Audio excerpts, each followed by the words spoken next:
O tema para hoje é compaixão, o amor que salva. O que é a compaixão? Porque todos nós falamos do amor, inclusive nas mensagens onde se fala caridade, os tradutores modernos, inspirados no João Ferreira de Almeida, trocaram o termo caridade por amor. Mas falar em amor, amor é um termo generalizado, mas quando se fala caridade, se fala de algo que toca o íntimo. É o amor, mas no seu glamour, na sua essência maior. E a compaixão? O que é a compaixão? É o ato de nós vivermos, termos aquela integração, sentirmos a dor do nosso próximo. É aquela empatia que nós temos. Então, por isso, se nós tivermos o amor, falar eu amo todo mundo, tudo bem, é um termo comum. Mas quando nós sentimos compaixão daquele nosso semelhante, nós temos mais empatia, nós procuramos viver, sentir o que ele sente. Então é nesse sentido que é compaixão. Nós colocamos aqui para ilustrar a mensagem 99 do livro Pão Nosso. Porém, não foi nela que nós nos inspiramos para dar esse título. Depois que demos esse título, por uma razão que só depois, mais no final, vocês vão saber, assim que nós colocamos esse título, fomos procurar uma mensagem que falasse do verdadeiro amor. E procurando pelos títulos, eu encontrei essa aqui, Com Ardente Amor. É uma colocação do apóstolo Pedro. Mas, lembra que eu citei aquela colocação de Paulo, né? Está ali. Ainda que eu falasse a língua dos homens, ainda que eu falasse a língua dos homens, a língua dos próprios anjos, se eu não tiver caridade, serei como o bronze que soa e como o símbolo que retine. Está na primeira epístola aos Coríntios, o capítulo 13, e esse é o versículo 1. Você lembra de tudo isso? O Kardec, no capítulo Fora da Caridade não há salvação, ele intitulou isso Necessidade de Caridade segundo São Paulo, né? Então, isso aí, ele fala disso, se ele tiver tudo, ele fala tudo. Nós aqui podíamos falar uma língua, podemos falar uma língua elevada, né? A língua dos anjos, a língua dos homens, o mais enfeitado. Mas se eu falar apenas para demonstrar conhecimento, intelectualidade ou coisa semelhante, mas passa alguém aí, você pode, não posso, você pode, não posso. Quer dizer, eu não sinto a dor do meu semelhante, não sinto, então nada me vale. Mas não vamos entrar no mérito dessa mensagem que já falamos em outras vezes.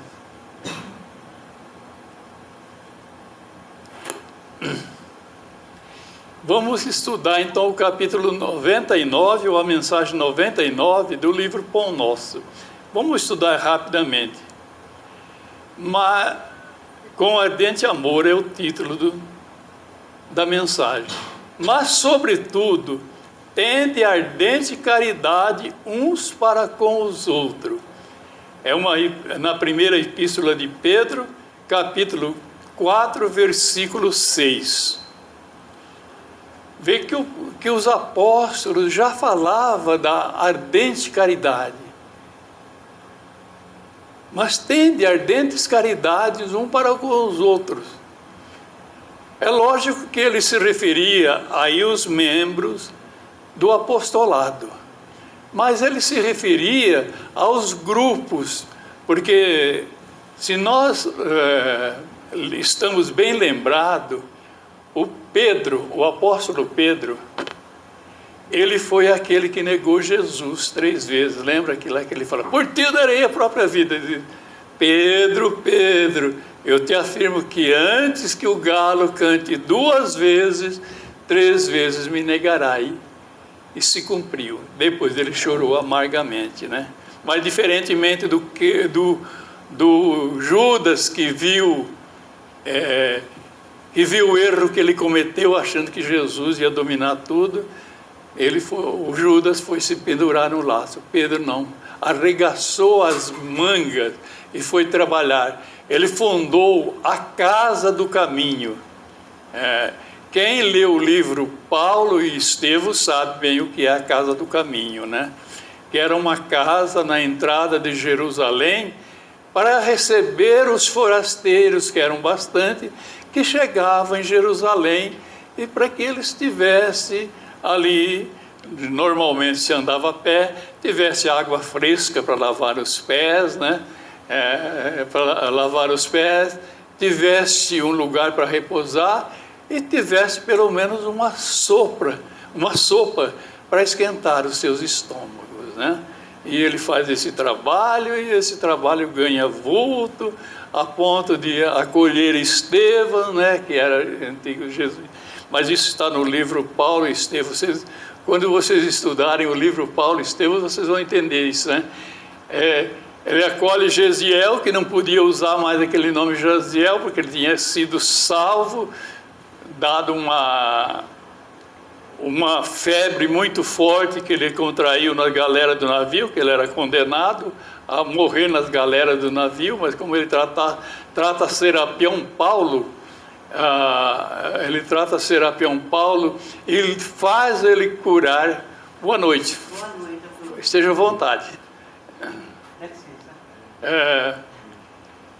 Ele faz o chá dele e salva o Serapião Paulo, mas depois ele contrai aquela doença, aquela gripe, e os tripulantes e os viajantes, os passageiros eram tratados, mas o que era serviçal, principalmente da galera, escravos, eles eram jogados em alto mar de madrugada, né?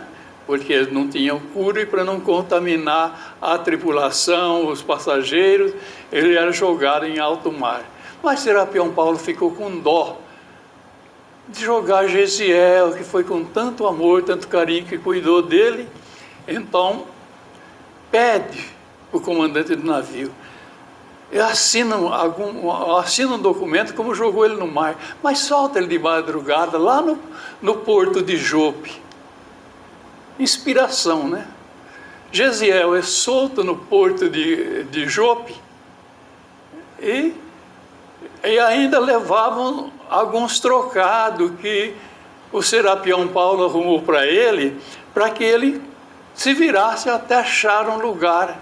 Falou: mas ele vai morrer pela doença, ele vai morrer aí nos arredores, não vai ter problema. E ele acorda de madrugada, e ele dorme, está muito abatido, ele adormece, acorda com alguém mexendo no seu bolso. Era amigo do alheio, né? Você lembrar disso? O Gesiel, que era um espírito elevado, pega e tira o dinheiro, entrega para ele e conta para ele a situação dele. Fala: cuidado, você não se contaminar. Não. Aí o ladrão se torna o amigo dele. Fala assim: você entra ali na frente, tem a Casa do Caminho, lá você vai ser acolhido. Você vai ser acolhido e tratado. Tenho certeza que você vai se curar. E de fato acontece. Só que ele não podia ter mais o nome de Gesiel. Gesiel estava morto. Então ele é apresentado lá, eles falam que é batizado com o nome de Estevão, depois ele vai ser apedrejado pelo próprio Saulo, que mais tarde seria Paulo de Tarso. Então, mas só eu estou dizendo isso só para ilustrar, para a gente entender o que era a casa do caminho, o acolhimento que eles faziam. E Pedro dizia, mas tende ardente caridade, a caridade sincera, o amor, né? Porque qual é o sentido da caridade como entendia Jesus? Está na pergunta 621, parece que era, né?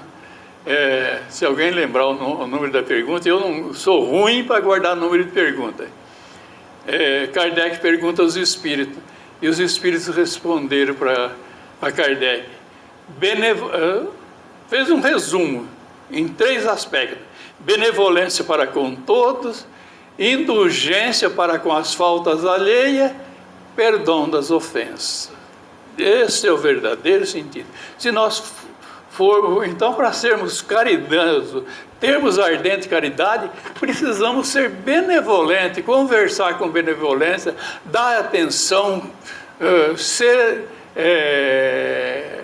simpático para com os nossos semelhantes, né? Então, expandir essa benevolência no nosso primeiro contato. Indulgência para com as faltas alheias, porque todos nós erramos. Então precisamos compreender que aquele errou, mas ele não está perdido. Mesmo que ele continue errando e errando, um dia ele vai se tocar e ele vai deixar de errar. E perdão das ofensas, não precisamos dizer mais nada, né? Temos aquela força para perdoar, mas perdoar sinceramente, não é simplesmente perdoar de lábios, né? Perdoarmos para valer, né? Não é esquecer, porque se nós falar, eu esqueço que ele me ofendeu, esqueço, não quero lembrar, ele me ofendeu, não quero me lembrar, não quero lembrar. Mas amanhã ele me ofende de novo, depois da manhã de novo. O que eu vou pensar? Ah, não, eu já perdoei ele 3 vezes, não vou perdoar mais. Se ao passo que nós entendemos, temos o verdadeiro perdão, entendendo a fraqueza, entendendo que ele está passando por uma situação, toda e qualquer ofensa que ele me fizer, eu perdoo. Eu perdoo. Mas se eu falar que eu esqueço, eu não esqueço, minha memória é boa. A nossa memória é boa, ninguém esquece uma ofensa. Então é aprender a conviver com ele. Quando nós recebemos uma ofensa, nós sentimos, não temos sangue de barata, como diz aí, né? Nós sentimos. Tem hora que nós vamos sentir, no momento nós vamos sentir até a raiva dele. Mas, se eu tiver preparado para perdoar, eu vou conviver, vou desgastar, vou lembrar coisas boas, vou lembrar que ele é um ser que está em aprendizado, que ele não é assim, que ele vai se melhorar. Aí eu perdoo, certo? Mas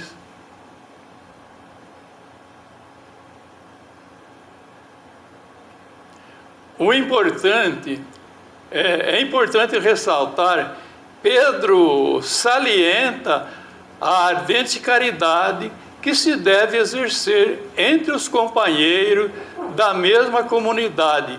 Que será essa ardente caridade? Eu posso afirmar que não é simplesmente o amor, como dizem as traduções de João Ferreira de Almeida, que dizem amor no lugar de caridade, né? Não é isso, é aquela... Eu já ressaltei isso aí, então não vamos tomar mais. Não basta uma virtude apregoada em favor do estabelecimento do reino divino entre as criaturas. Não basta. Eu estou aqui fazendo uma pregação, mas não basta fazer essa pregação. Essa pregação vai ser boa. Se vocês aproveitarem, vocês vão aplicar. Mas se eu não aplicar, não basta. Então, eu já também falei disso. Vamos andar um pouquinho, porque a mensagem é um pouco longa. É incontestável que não basta nessa... Quem falou isso foi o Pedro, que não basta, né? Então, isso é incontestável. problema excessivamente debatido, solução demorada. Isso é uma coisa que acontece muito, né? Isso é o Pedro que está falando, que acontece muito em nossos meios. Nós temos um problema para resolver. Vamos dizer, nos nossos meios políticos também, né? Mas pior que isso acontece nas entidades. Temos esse problema para fazer. Vamos fazer isso aqui, vamos... E apresentamos mil e uma coisa e nunca chegamos a uma conclusão. Às vezes fazemos uma reunião, depois vamos demorar 2 meses ou um semestre para voltar naquela questão, e a questão ficou pendente. Então, numa reunião, quando você tem uma sugestão, é importante que você leve a solução na manga do colete. Você propõe aquela questão. Propõe, que tal? É bom, vamos discutir. E se nós já fizéssemos isso? Você já leva a espécie de uma solução. Porque se você está inspirado a falar aquilo ali, é porque você já também está próprio para ter uma solução, receber uma inspiração do alto. Então, é interessante pensar, porque os problemas que são muito discutidos é uma solução demorada, retardada, né? Problema, eu repeti aqui, né? É uma questão curiosa, sempre que vamos para uma reunião onde se apresenta proposta, essas propostas geralmente não saem dos papéis. Por isso sempre digo, aquele que apresenta uma solução deve levar aquele que apresenta uma sugestão deve levar a solução na manga do colete, né? Para já ser discutida. Não adianta nós apresentarmos apenas o problema. Vamos procurar já apresentar uma solução. Isto também faz parte da caridade entre nós, né?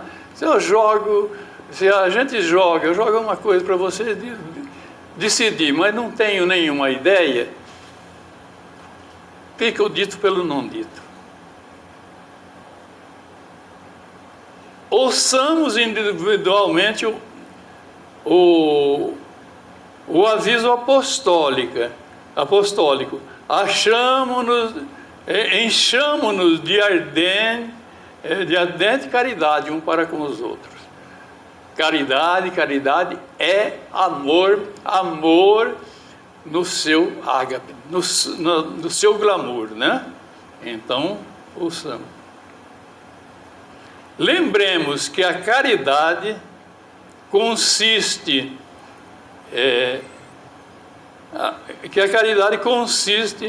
em respeito e colaboração coletiva, desprovida de outro interesse, senão o do progresso de todos, sem melhores ou menos considerados, né? Então, a caridade, ela consiste em respeitar todos, mas sempre visando a melhora, né?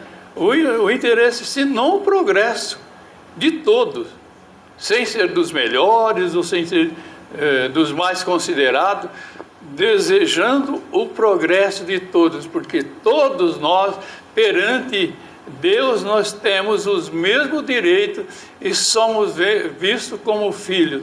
Deus nos respeita em todas as condições. Deus não ama mais o presidente do centro do que aquele que faz faxina. Mas não ama mais aquele que vem no centro do que aquele que, infelizmente, ainda vive cometendo bobagem pelas esquinas da vida. O próprio Emmanuel, ele diz no livro, encerrando o livro Pensamento e Vida, no capítulo 30, que Deus ama o verme com o mesmo amor que ama o arcanjo. O arcanjo, a gente sabe, é o espírito, para o nosso conceito, é o espírito na mais alta escala evolutiva, que já faz parte da união divina. E Deus ama o verme, que um dia vai evoluir, passar pelas fases progressivas de crescimento, e vai se tornar um espírito, vai passar por todas as condições. E um dia, na eternidade, depois de bilhões de anos, ele chegará à condição de um anjo também. Então Deus não ama mais um, ele ama todos iguais, esteja ele no estágio em que estiver, porque ele sabe que aquele estágio é passageiro, e aquela condição dele não é definitiva. A condição definitiva é chegar à perfeição. Então, diz ainda o Emmanuel nessa mensagem, que Deus tem o mesmo amor para o mais vil dos criminosos do que aqueles filhos que contemplam e que cumprem toda a vontade de Deus. Deus não tem escolhido. A gente vê muito nas mensagens religiosas, aquele que Deus escolheu, aquele que faz a vontade de Deus. Todos nós fomos criados para fazer a vontade de Deus. Deus não escolheu ninguém. Deus dá a todos a oportunidade. Deus apenas se compadece daqueles que demoram muito na inferioridade. Mas ele não bate palma porque aquele filho está fazendo todo o papel dele. Ele está fazendo porque ele entendeu e que é para a felicidade dele, certo?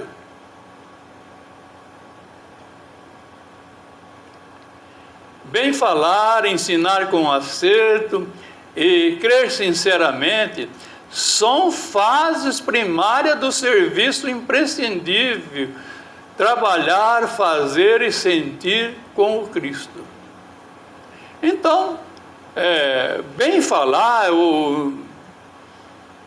entender, interpretar um texto, são fases que nós estamos passando, mas que são fases preliminares para nós entendermos o amor de Cristo. Tudo isso é muito bom, mas para nós aplicarmos.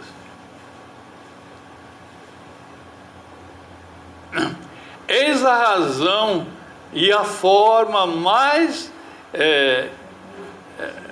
eficaz de tornar nossa cooperação e nos ensinamentos gerais, né? Então, tornar essa aplicação mais eficaz. Por quê? Porque nós vamos aprendendo, estudando e aplicando. E aí nós vamos tornar mais eficaz a nossa cooperação. Fraternidade simplesmente aconselhada a outrem, constrói fachadas brilhantes que a experiência pode consumir num minuto. Então a fraternidade é muito brilhante, mas se nós ficarmos só naquela fraternidade e não vivermos aquela fraternidade, a experiência pode consumir num minuto. Nós podemos, porque nós ainda não somos bons, não. E lê do engano daquele que se acha bom. Ele tem que aprender muito, porque nós temos lampejo de bondade, nós temos impulso de bondade, nós temos momentos de brilhantes, onde nós temos aquele lampejo de bondade. Porém, o dia que nós tivermos a bondade de verdade, nós não sentiremos isso, porque a bondade se tornou virtude em nós. E nós faremos o bem, viveremos o bem, com toda naturalidade. E quando alguém falar, você é bom? Não, não sou bom. Sou eu. E é isso que nós... Porque os grandes missionários nunca se disseram bom. Nunca se disseram caridosos. Mas foram caridosos, foram bons. E assim são os anjos. Como eu disse agora há pouco, que Deus não tem privilégio e não ama mais esse ou aquele, porque não ama mais esse porque ele faz caridade, porque ele é bastante generoso. Não, porque quando chegarmos a uma condição de espíritos luminares, nós sentiremos que é a nossa necessidade, é para o nosso bem que nós somos bons, que seremos bons. É necessário plantar algo mais ardente, quer dizer, é necessário nós cultivarmos algo mais ardente, não basta ficar no palavreado. Urge alcançarmos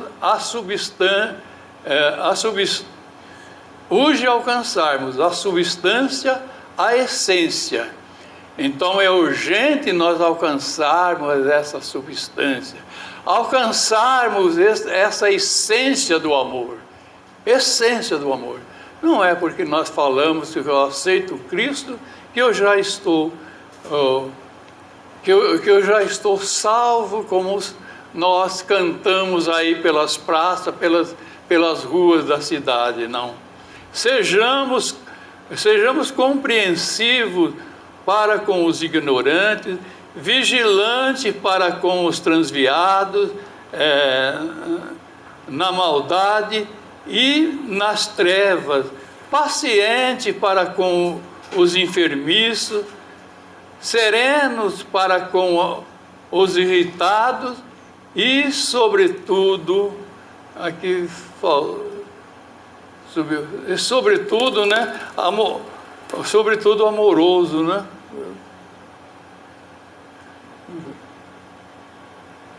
Engoliu uma frase. Mas, sobretudo, nós sejamos benevolentes, sejamos caridosos, viu? Está repetido aqui.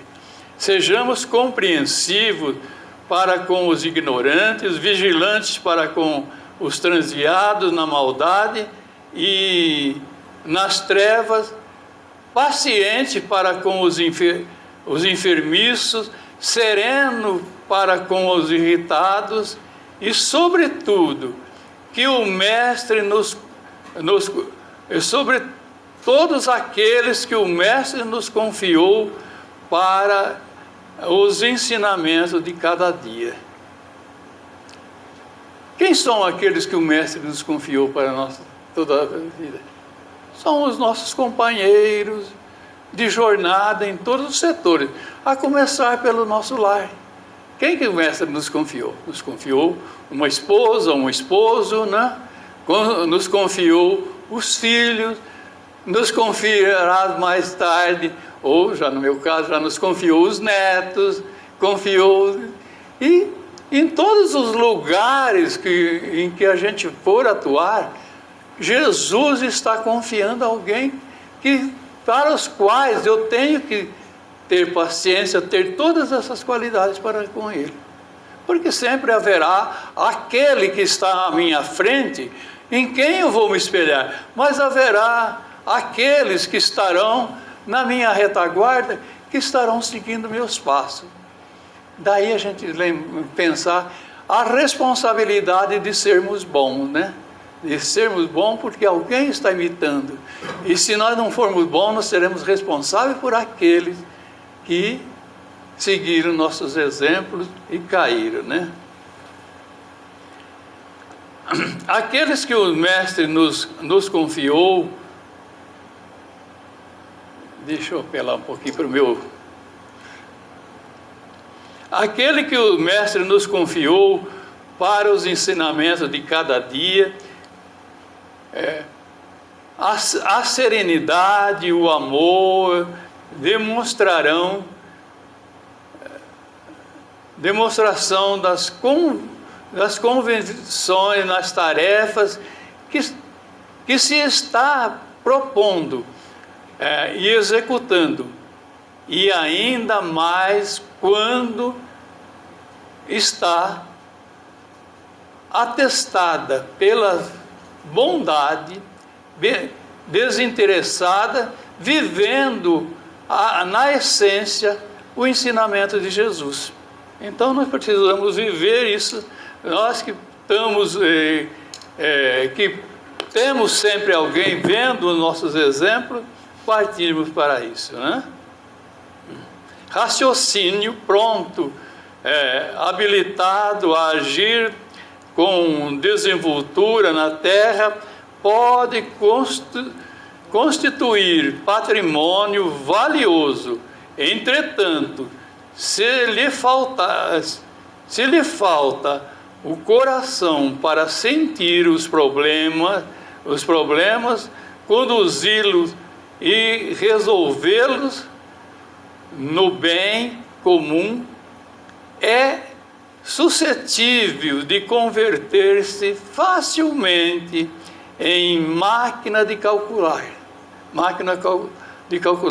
Se nós temos o nosso raciocínio lógico, fácil, né, vai resolver o problema. Mas se nós não sentimos a necessidade do outro, isso que é a ardente caridade que Pedro falou. Nós nos transformamos numa máquina de calcular. A máquina calcula, mas só nos dá o resultado. Quem vai usar é outro, né? Então não sejamos essa máquina de calcular, não. Não nos detenhamos na piedade teórica. Nós precisamos ter a compaixão. Não é aquela piedade, ai que dó, que dó, que dó. Mas o que eu posso fazer? Dó não é caridade. Se eu sentir, é lógico, vou sentir essa pontinha de dó, de piedade. Mas temos que fazer alguma coisa.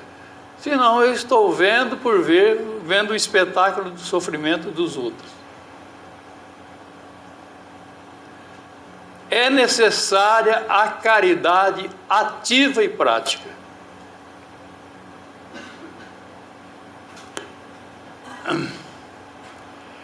Exercício e mais exercício, esforços e mais esforços. Um dia ela se torna virtude, pois por ser acabada, por descobrir que só se é bom ser bom.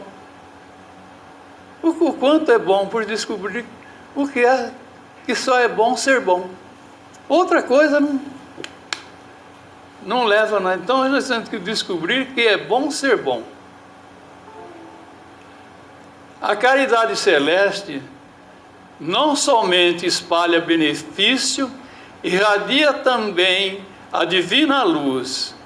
Chegada a essa fase, as pessoas espalham o perfume que exala de si próprio e em seus caminhos torna-se iluminado para todos quantos lhes compartilhem sua jornada. Bom, é essa mensagem que ele trouxe. Mas eu vou fazer aqui, agora eu vou falar, vou falar aqui, tem mais uns 5 minutinhos, vocês vão me aguentar. Vou citar aqui alguma outra coisa. Vou falar por que eu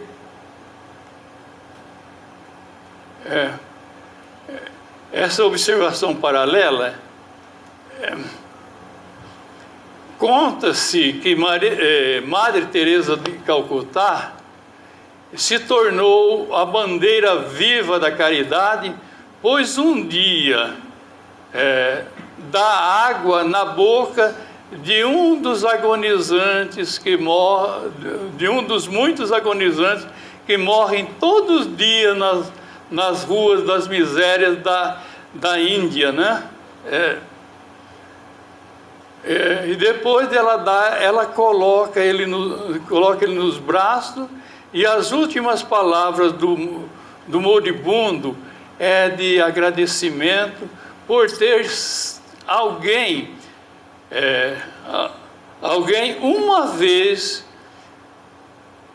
nos seus derradeiros instantes da vida neste mundo, por ter alguém o abraçado, né? Nessa verdadeira, já que morrem aos milhares de pessoas simplesmente ignorada, sem nunca ninguém tê-los tocado. Isso acontece lá na Índia. Tem duas sociedades. Tem uma sociedade intelectual e tem uma sociedade paupérrima. Essa sociedade paupérrima, formada de moradores de rua, nunca ninguém toca na mão dela, nunca ninguém o abraça, nunca ninguém lhe dá uma coisa, se dá alguma coisa jogada no chão, ou encostado no lugar para que ele pegue, ninguém toca, mas ninguém toca. E essa história da Madre Teresa de Calcutá, eu vi numa postagem. Provavelmente tenha duas versões da história da Madre Teresa de Calcutá. A que nós conhecemos é oficial, contada pelas classes sociais privilegiadas, mas essa história que conta, que essa pessoa que postou isso conta, diz que Madre Teresa de Calcutá não foi lá para a Índia, que a história fala que ela foi para a Índia numa missão religiosa, numa missão da Igreja Católica. A pessoa nega, eu não achei no Google, então por isso não coloquei, mas eu apenas estou contando o que eu vi, que eu li. Ela foi lá para estudar filosofia, porque ela, um espírito adiantadíssimo, muito evoluído. Então ela foi para estudar filosofia e vivia lá num colégio de iniciados, né? E um dia ela ia para uma outra cidade, numa convenção, outra cidade também intelectual da Índia. E ela viu, ao fazer uma baldeação lá de trem, ela viu alguém morrendo e pedindo água, todo mundo passou por cima e ninguém. Ela vai lá, pega a água da vasilha dela, não sei se já tinha garrafinha naquele tempo, já pega e põe na boca dele. Mas ele está com dificuldade, ela senta no chão e traz ele sobre as pernas, põe ele no colo, põe água para ele. Aí ele morre no colo dela.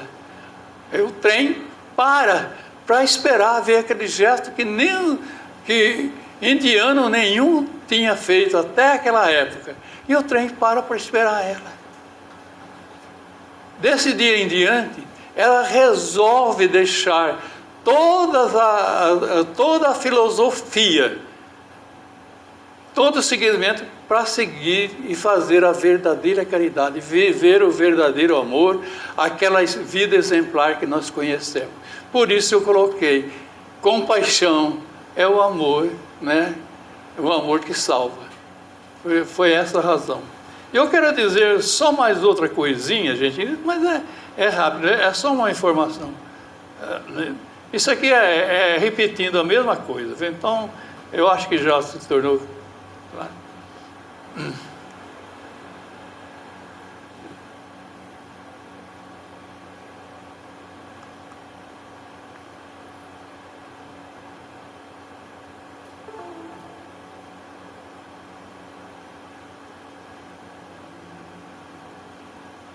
Eu salvei alguma coisa aqui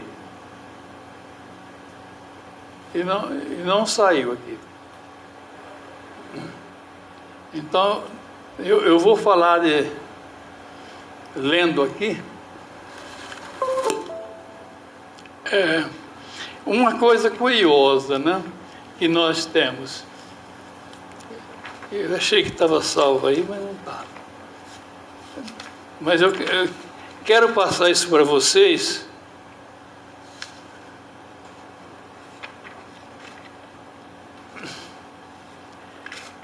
De certo não era para falar. Simplesmente apagaram os slides aí que eu ia falar. Mas eu vou falar por alto. Dos livros de psicografia, psicografado por Emmanuel, né, psicografado pelo Chico, ditado pelo Emmanuel, dos livros, daqueles livros, a exemplo do Pão Nosso, que começa sempre com um versículo, do Novo Testamento. Do Novo Testamento. E são 4 livros. E vendo isso, eu peguei, até tem aqui, eu pensei que ia ler, mas não dá tempo, já está. Eu peguei uma mensagem que encerra esse quarteto, que é a mensagem número 720 da soma toda. Por que 720? Nós lembramos o livro Caminho, Verdade e Vida foi lançado em 1948. Em 1950 surgiu o livro Pão Nosso, que é o segundo livro da série. Em 1954 surgiu o livro Vinha de Luz. E em 1956 surgiu o livro Fonte Viva. Curiosamente, todos eles têm 180 mensagens. 180 mensagens. Então, num espaço de mais ou menos 8 anos, o Chico escreveu esses 4 livros. Ela falou, tudo bem, 8 anos, né? Daí, quantos dias dá 8 anos? Daí 2.500 dias, mais ou menos, né? Ah, tudo bem. Só que o Chico, nesse período, escreveu outros livros. Estava escrevendo as obras no Nosso Lar, escreveu outros, atendia gente. Então, ele fez aí uma média de cada dia e meio. Cada dia, ele escreveu uma mensagem dessa.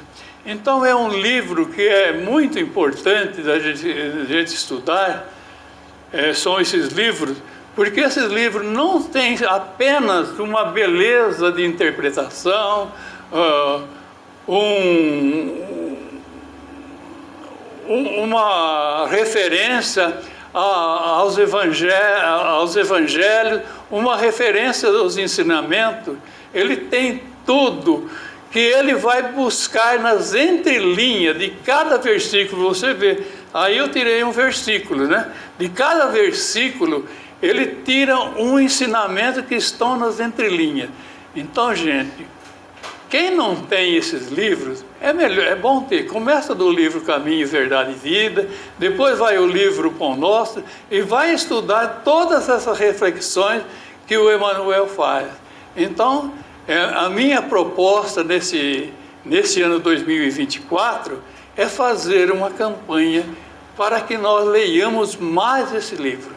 Era isso que eu tinha na noite de hoje. Agora nós vamos para o passe. Eu convido os companheiros que estão escalados para o passe, para se dirigir à sala de passe. Muito obrigado, um beijo no coração de todos e vamos